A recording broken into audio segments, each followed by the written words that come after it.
I bag on Blac a bit more than maybe I should, and I probably owe you some kind of explanation. Do I really hate Blac? Yeah, and I will happily tell you why.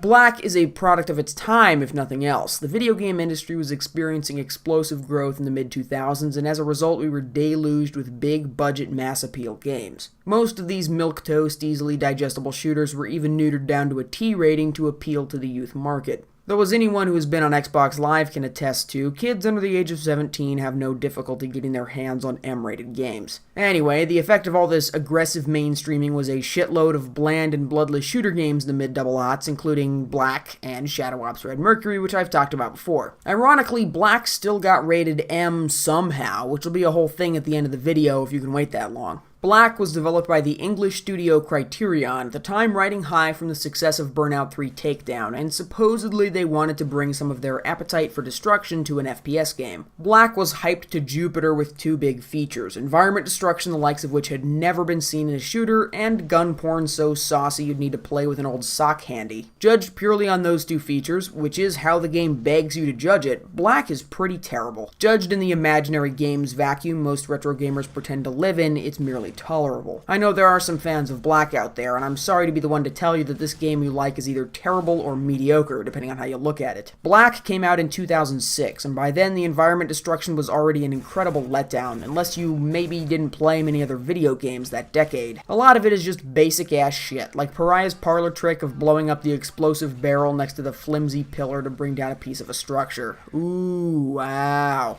Criterion also wanted to make the impact effects visceral and impressive. I definitely agree that weapon impact effects are one of the most crucially overlooked aspects of any shooter game, and do more to make the combat feel immersive and visceral than anything other than perhaps sound effects. So if we're going to judge Blac's fancy visual effects, we have to draw comparisons to a contemporaneous game. So let's. Fear came out in 2005, beating Blac to market by a few months.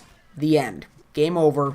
Blac loses. Fear has great blood effects, spark effects, and bullet impact effects. Firing an automatic weapon in Fear transports you to the hospital shootout in Hard Boiled, albeit briefly. It's one of the best things about the game.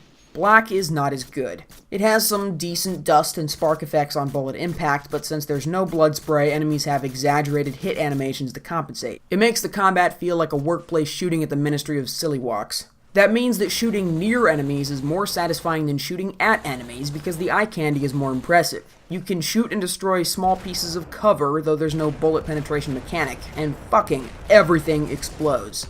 Explosive barrels, yeah, it was the mid-2000s, that's a given, but rusted out cars, boom, wooden crates, boom, old oil drum fire pits, boom. Well, I guess it captures the essence of Criterion's brand. I remember reading a preview for Blac where the developers said they wanted firing a gun at a concrete wall to dazzle the player. Well, you screwed it up, idiots, because these bullet hole decals are weak. Gunshots do throw up a big cloud of dust, but that might just be there to hide a bullet hole decal that's somehow less convincing than the ones in GoldenEye 64. Yeah, okay, Blac is a console game, Fear is a PC game, so of course Fear is going to look better. But that's sort of my point. If you know you can't compete graphically with other games on different hardware, you shouldn't be selling your game based on what boils down to a few graphical effects. Blac also came out on the PS2, a fact which makes baby Jesus cry. It's a shame because the visuals are otherwise very high spec for an OG Xbox game. This is what late cycle games look like, and it's impressive. Blac has bloom lighting and god rays and surprisingly dense vegetation in some areas. Criterion may have been too giddy with their pretty lighting effects though, and levels tend to look yellow and blurry. You guys do know the sun produces white light, right? Without which the majestic rainbow would be relegated to LSD hallucinations and pride flags. This is one of the brownest games to come out of the 6th console generation. The levels are almost entirely concrete, except for that one part where nope, just kidding, entirely concrete. There are some interesting sights to be found in decaying post-Cold War Russia, but it's all pretty monochrome. One thing Blac does have going for it is a great soundtrack. The main theme was composed by Michael Giacchino, Michael Cappuccino of Lost and Medal of Honor fame, and it does sound pretty much like the main theme of Medal of Honor. Well, hey, Hans Zimmer scored Modern Warfare 2 with leftovers from the Pirates of the Caribbean 2 soundtrack. You can't expect Hollywood composers to bring their A-game to some fly-by-night $100 billion a year industry. The bulk of the soundtrack was composed by Chris Tilton, who also did the excellent score for Mercenaries Playground of Destruction. Blac also has unorthodox sound design. Criterion used a lot of famous movie sound effects for gunshots, which I don't think is necessarily a bad thing, but since I'm an audiophile and a hoplophile, I can't not notice it, and it's really fucking distracting. No part of the game's vaunted sound design holds up for me. Supposedly, when multiple enemies are shooting at once, the gunshot sounds are changed to make a chorus of gunfire. Honestly, I've never noticed it. I have definitely noticed that most of the time enemy gunshots are completely fucking inaudible. You'll hear what sounds like gunfire far off to one side, even though enemies are right on top of you.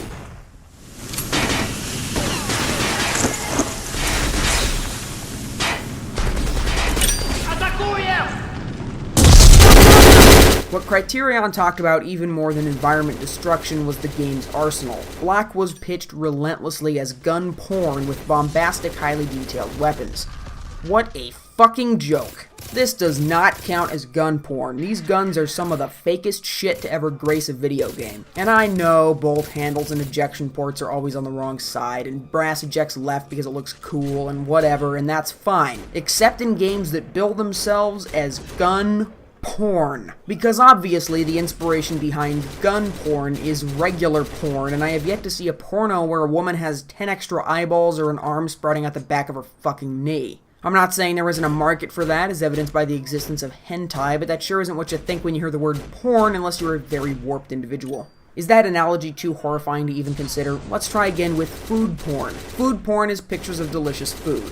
Blac is like those pictures of perfect hamburgers on the menu at Mickey D's. It doesn't qualify as food porn because it doesn't qualify as food. Let's go back in time to 2001 and take a look at Halo. Halo has more gun porn than Blac. These are much better weapon designs, which is fucking insane since all the guns are science fiction. They're better detailed, they're more realistic, they sound better, they're all unique and interesting to use, and fuck man, if we take it back to that last point about visual effects, oh hello visceral and intense bullet impact effects and blood spray, hello explosion effects basically unmatched by any other game ever made, hello vastly superior game that came out 5 years before Blac did.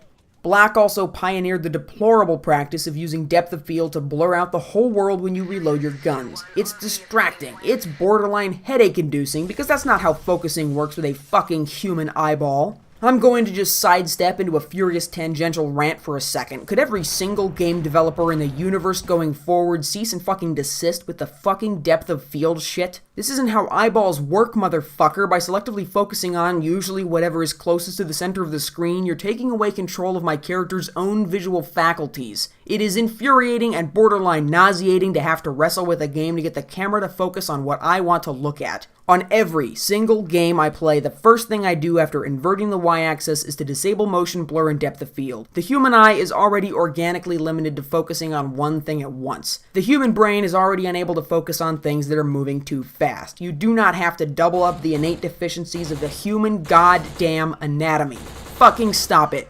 Blac's arsenal is a collection of firearms that are grotesquely distorted. These are guns as viewed through the eyes of a person who really loves guns, but also doesn't own any and thinks assault rifles should be made illegal. Criterion are a British developer, so granted it may be harder for them to do their research, but Jesus butt-fucking Christ, they're hard to even look at. They've all got weird charging handles sticking out of blank spaces on the wrong side of the gun, tons of Picatinny rail sections all over the place, even in locations where you would never, ever need to mount so much as a goddamn sling swivel. And my personal favorite, cavernous magazines of as much as 90 rounds in a package no bigger than your typical banana clip. But hey, I get it, the magazine capacities apparently got mired in an arms race against the fucking cyclic rates in this game because every goddamn gun in this game burps out lead like an M61 Vulcan. In the loading screens, Blac operative Jack Keller, Christ, plays with guns against a black background. You know how in the darkness, Jackie would monologue and fidget with his pistols during the loading screens? That was pretty cool, mostly courtesy of Kirk Acevedo, but Blac is just jerking off in your face, replete with soft focus and way too much lens flare. Are you sure you didn't mean to call this J.J. Abrams porn? Your basic pistol in Blac is a hideous goddamn mongrel that's half Beretta 92 and half Desert Eagle.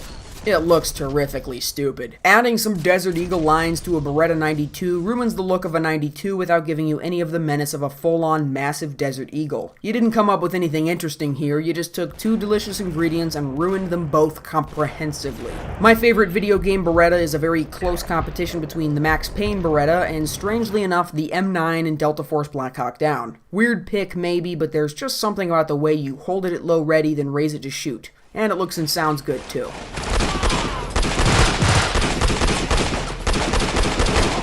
My favorite video game Desert Eagle is a bit of an outside pick. I think I'm going to have to go with a 357 Magnum version from Rainbow Six Rogue Spear. I know the Max Payne Eagle is a strong competitor here too, but that Rainbow Six sound effect...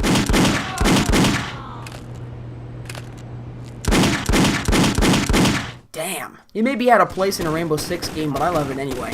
The other automatic pistol in the game is a Glock 19 that for some reason only holds 12 shots instead of a more realistic 15. And before you say game balance, I should probably remind you that the M16 in this game holds 95 fucking rounds, so clearly the balance was trending upwards. Well, maybe it's supposed to be more like a Glock 23, you say, except they made sure to put a 19 right on the slide, and as if that wasn't enough, they even made the engravings white so they would stand out.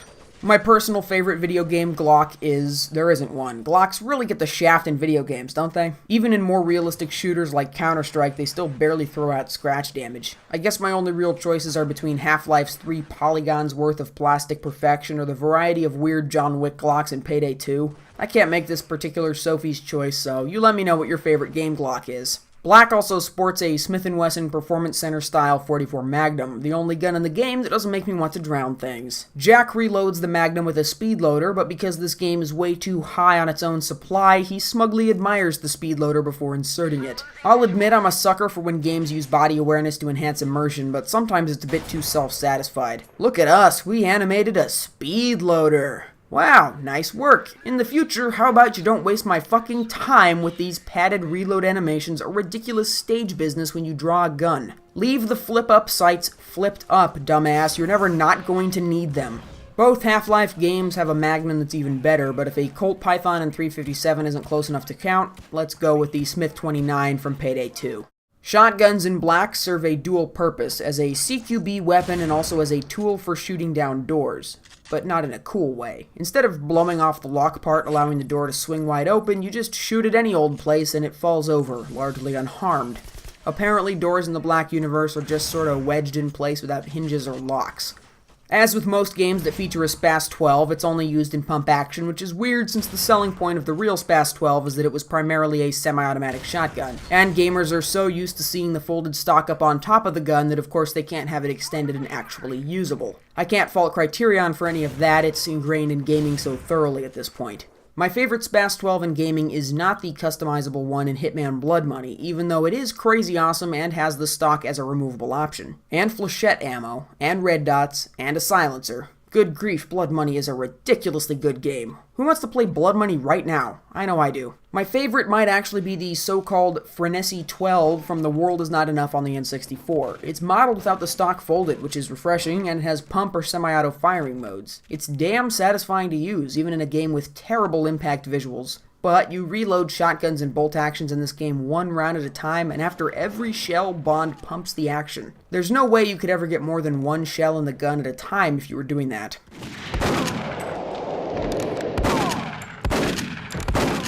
The other shotgun in the game is a Remington 870. Jack Keller must be an optimist to trust a Remington product with his life. I don't have any first-hand experience with products of latter-day Big Green because their reputation for making out-of-spec, unsafe garbage has grown to the point where even I couldn't ignore it. And I own multiple Tauruses. Torii. Blac's Remington 870 has a piece of Picatinny rail on the left side of the receiver, in case you want to put a tack sack on there or something. Jesus Christ, this game is aggressively stupid. Otherwise, the 870 is thankfully normal looking. Keller also holds the shotgun up to his eyeballs when working the action because, like a lot of game designers, he has some kind of weird kink shit for watching ejecting shells. This is a really great way to get a shell stuck in the action. My favorite video game Remington 870 is... I'm honestly getting a little sick of this format, but how about the one from Secret Service in Harm's Way?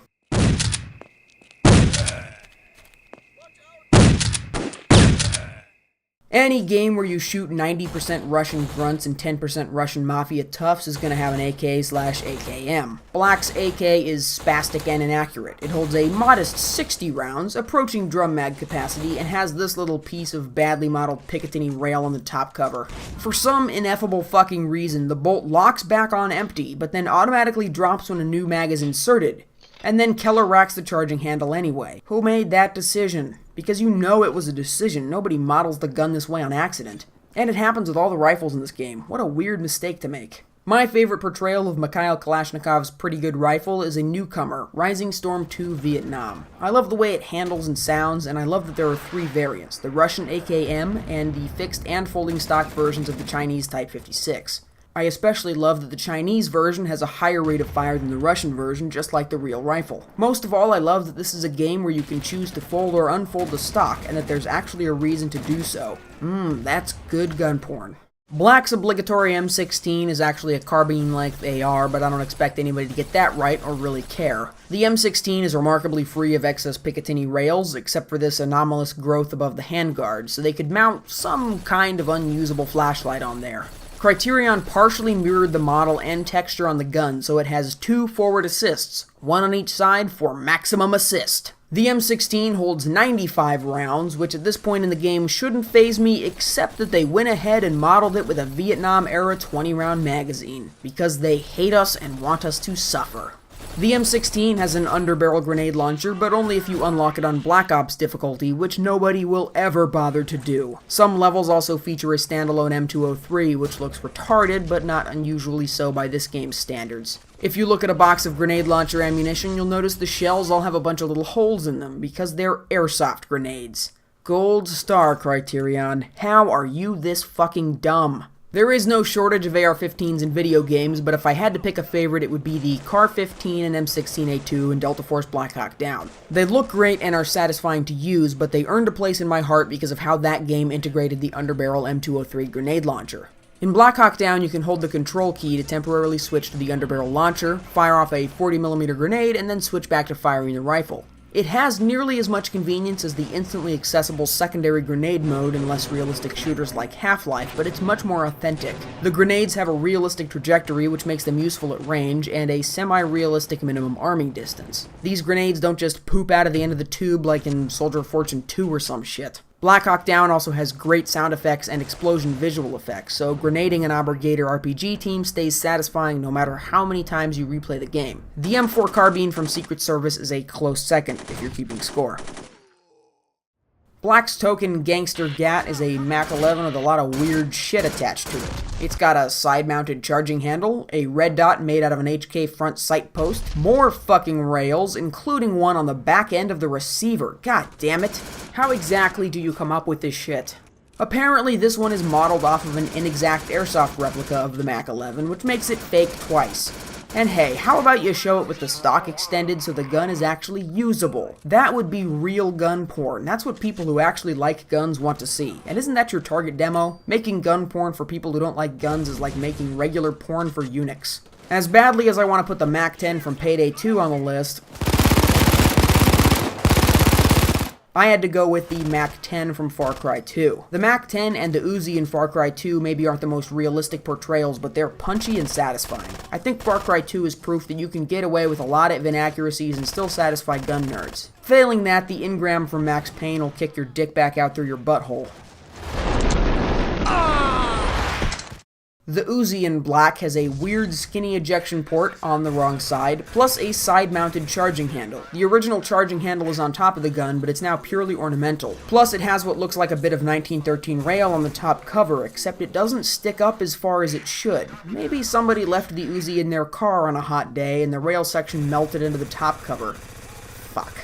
Also, it's a full-size Uzi, but the stock is kept retracted all the time, which is how you turn a great submachine gun into a garbage machine pistol.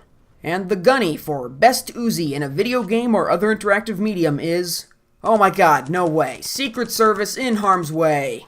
Secret Service in harm's way. Gun porn for people who actually like guns. Secret Service is a game that always remembers to give you your +1 round in the chamber when you do a mid-magazine reload. And it's also a game that understands the distinction between open and closed bolt submachine guns. The closed bolt MP5K gets the +1 round. The open bolt Uzi does not. Secret Service's Uzi has a perfect rate of fire, and nothing feels more Secret Service than packing a full-size Uzi in your sport coat.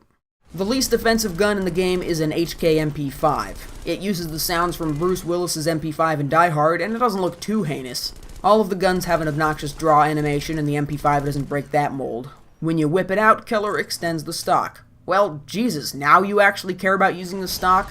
Not on the Uzi or the MAC-10, but sure as shit gonna do it on the MP5?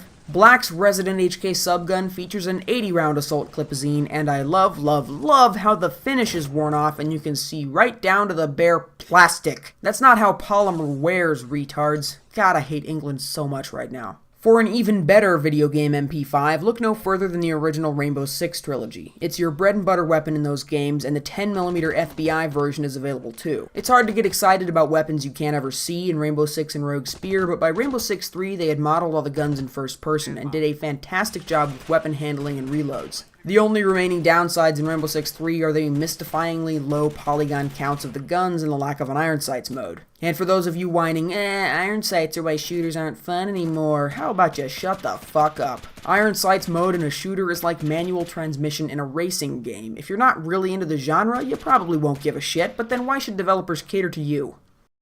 Blac keeps the HK love rolling with a G36C that fires bullets out the end of the gas tube because Criterion thought it was the barrel.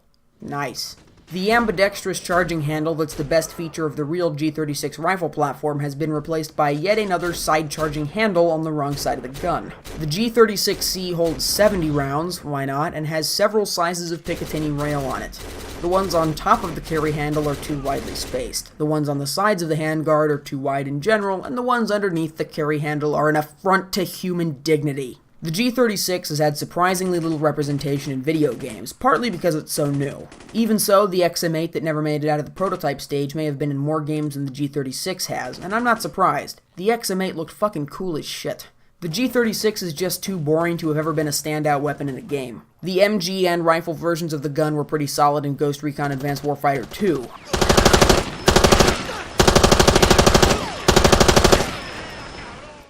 Blac's top-tier SMG is an FNP90 with 100 rounds in the magazine and 100 Picatinny rail sections slathered on every surface. The real P90 already has way too many rails, so the fact that they found room for more is an accomplishment. Best P90? I wanted to go with Ghost Recon Advanced Warfighter because the game lets you take a P90 as a secondary weapon.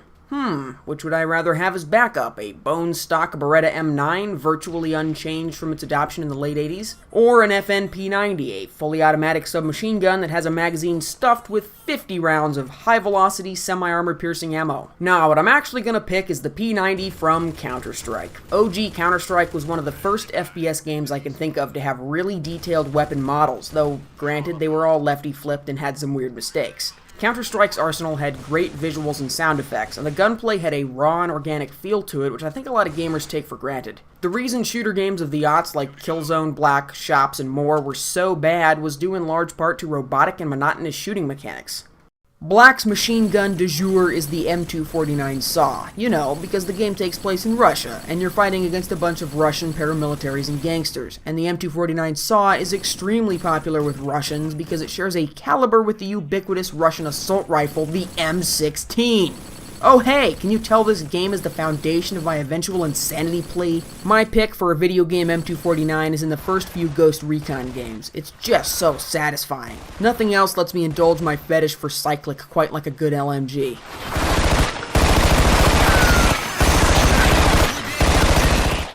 Blac's only sniper rifle is a Walther WA-2000. Oh boy, they did not do the research on this bad boy. The Walther WA-2000 is notable and interesting because it is a semi-automatic bullpup sniper rifle. In Blac, they put the magazine in front of the trigger and grip, and they made it bolt action. The worst thing about the Walther 2000 is the idle animation, which has Keller fiddling with the scope turret, because it's not like those have an effect on where the bullets go. This reminds me of an anecdote from the development of Halo, wherein Robert McLeese, Bungie artist and all-around badass weapons guy, put the kibosh on the same kind of idle animation. Because he's not a fucking retard. Every time you pull out the WA-2000, you have to wait for Keller to flip open the rear scope cover. This brings up the ontological problem of how the scope cover closes itself when you put the gun away, and also the larger question of why Keller's OCD is so bad that he has to retract all his gun stocks, close up his sights, and most crucially of all, empty the chamber of every gun when he's not using it at that exact quantum moment in space-time. This is an incredibly careless treatment of guns. It shows Criterion have no interest in firearms beyond using the phrase gun porn, which is worthless marketing doggerel anyway. Criterion seem to be a lot better at pitching an FPS than they were at actually making one. My favorite WA-2000? Hitman Blood Money, hands down, no questions asked. Beautifully modeled, tons of customization options, and you can pack it in a briefcase like Timothy Dalton in The Living Daylights. I wish I was playing a good video game right now. Oh wait, in order to make this video, I had to play a shitload of really good video games. Thanks, Blac. You know, you're all right. So why spend so much time talking about guns? Aside from the obvious reasons, it's because the game bills itself as gun porn. Despite having all the allure of bad fanfiction, I think it's telling that a game which purports to be a gun porno generated 0 of my favorite video game guns. There isn't a single thing I latched onto in this game, not even when I first played it a decade ago and knew much less about guns than I do now. At no point in my life was I ever stupid enough to enjoy Blac. Gun porn is games like Resident Evil 4, which did have some fictional guns, but no more fictional than the mushroom hallucinations that pass for guns in Blac. RE4 had lovingly rendered gun models in the inventory menu just to look at, even though those models weren't used in gameplay. They look good, sound good, and you'd step over your own mother to get one. They didn't just draw an M16 from memory and slap a 95-round magazine in there. I haven't talked about the plot yet because I don't think I really can. Blac's director stated that for the most part the game was developed with no plot in mind. It shows. Jack Keller is a guy of some sort who gets in trouble for doing his mission for some reason and gets interrogated in a dimly lit room somewhere. The plot barely exists. Jack works for the CIA and is fighting against the most enduringly popular villains in all of gaming, the Way Too Much Health Army. In the first mission, you're going after some arms dealers. Then you fight your way through a bunch of faceless goons. Then you kill the bad guy. I can't really go through the plot of this game because the story of every mission can be summed up as fight your way through bad guys in location. That's not even the objective, that's the plot. The objectives in each mission are much less well thought out. Your primary objective in every mission is to complete your primary objective. And your secondary objective is to complete enough secondary objectives. All of your primary objectives are of the fight your way through bad guys at location type, and all of your secondary objectives are just finding collectibles scattered around the map. The harder difficulties require you to find more of the collectibles before you're allowed to end the level. That's how desperate they were to pad this game out. Finding and destroying Intel laptops isn't how you unlock bonus content, it's how you unlock progress to the next fucking level. Remember in Mercenaries where you find WMDs or Chinese relics and they have a quick little humorous description on them? It's an amusing diversion and you unlock support options, earn cash money dollars, and get a reputation boost with the associated faction. Blac has that too, only without any of the anything. You found blueprints for a phased plasma rifle in the 40 kilowatt range. Heh, can I exit the level now? The whole plot of Blac is filler. You never get through the filler until it abruptly dead ends on a cliffhanger. A while back you said you wanted to kill Lennox so bad you could taste it. Can you still taste it, Sergeant Keller? Yes. Then let us begin. Nice writing, Shakespeare. It certainly sounds like Blac was setting the scene for a sequel with an actual plot, but we never got it. Not that I'm complaining, one Blac is more than enough. And each level greatly overstays its welcome. Move from A to B, killing on the way.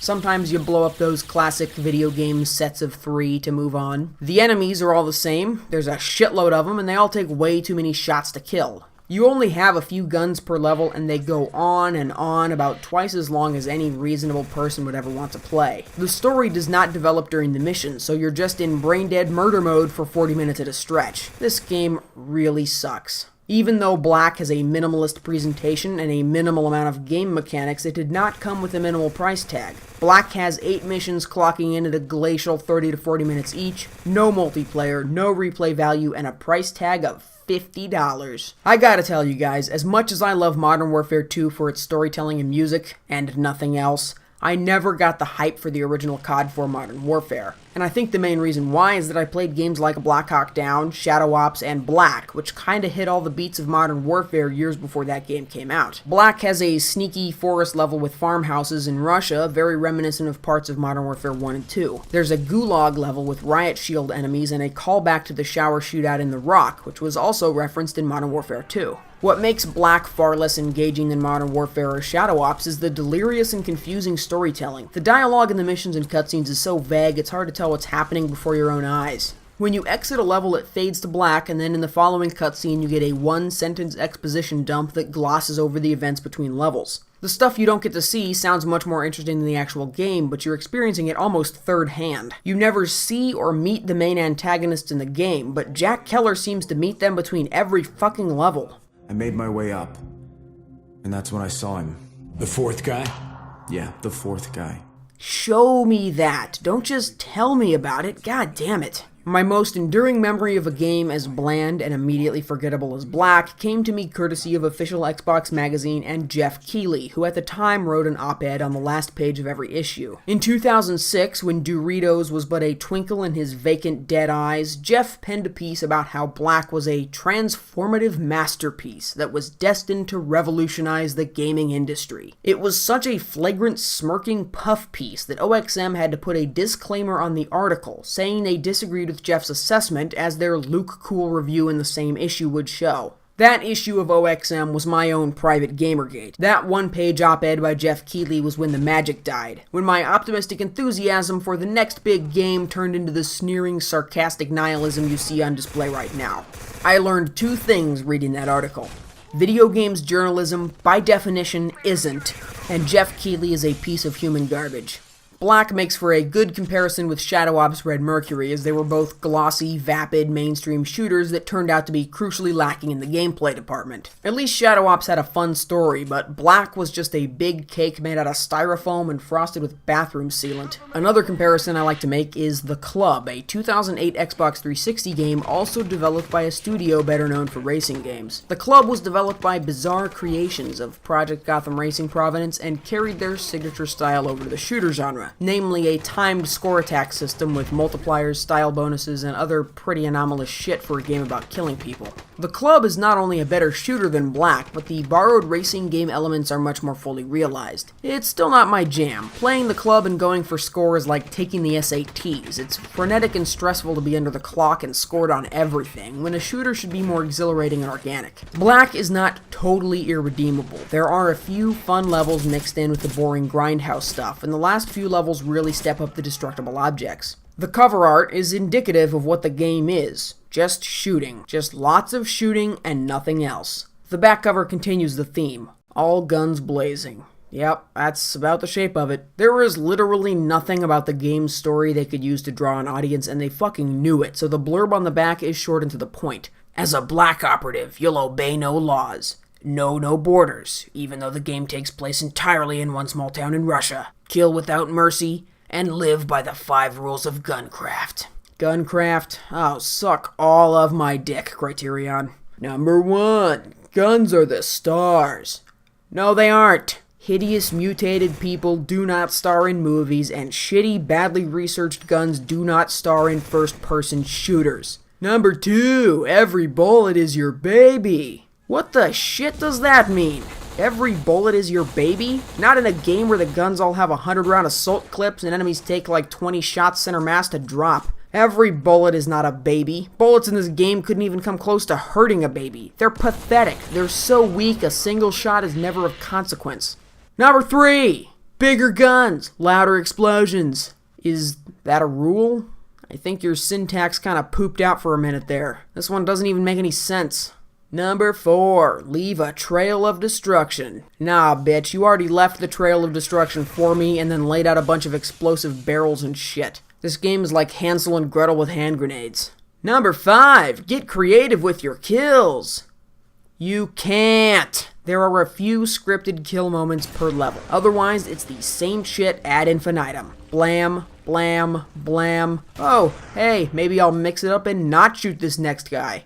Oh wait, that didn't work. Blam, blam, blam. My favorite part is down here in the corner where it says M. Did you lie to the ESRB to get an M rating? I think I only remember one F-bomb in the game, and as the rating box says, there's no blood or gore, just violence. If you were fine with getting an M rating, could you at least have put some blood in the game so I can tell when I hit somebody?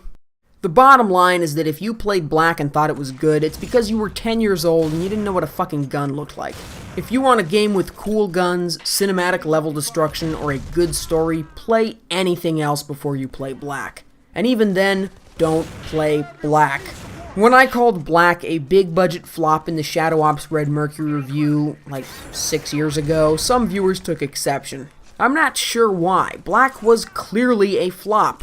Reviews were mixed and sales must not have been stellar. Given the sheer arrogance of the sequel hook at the end, they have to have thought a follow-up was in the cards. In a way, it's too bad there wasn't a sequel. I think Criterion did a respectable job for a first outing. If they could have made a more honest sequel with less masturbatory hype and more attention to detail, it probably would have been a lot better than this. The most common argument I hear in defense of Blac is that it was the best FPS game on the PS2. Oh, well, if that's where you set the goalposts, then yeah, definitely. As far as the PS2 library goes, Blac was solid. But not only was it not the best FPS in general, it still wasn't the best on the system. That was Half-Life. And the Xbox had Halo 1 and 2, Doom 3, and Half-Life 2, which, while not as good as Half-Life 1, fight me bitch, was a little more with the times than original Half-Life was by that point. Really, this game isn't god-awful if you judge it independently from the marketing hype and boastful dust jacket. If I played it without any foreknowledge, I would think it was an alright shooter with a nonsensical plot. Good enough for a rental or as an afternoon diversion. But I can't ignore the circumstances and history surrounding the game because I was there. I played Burnout 3, I read interviews with Criterion, I watched the previews, I got hyped, and then I got the game. And it was just an embarrassment. Blac the game is fine, another speed bump in a life full of games. But the totality of Blac is the worst thing England did to us since they torched the White House in 1814. Thanks for watching. See you next time.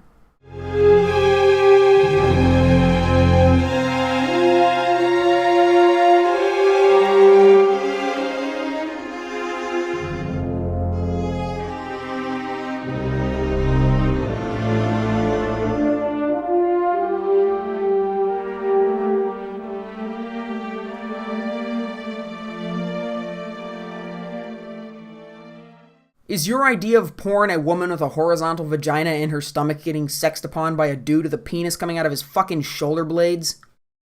It makes the combat feel like a workplace shooting at the Ministry of Silly Walks. It makes... Oh god, I'm going to hell for that. It makes... Shit. Not that I'm complaining, one Blac is more than enough.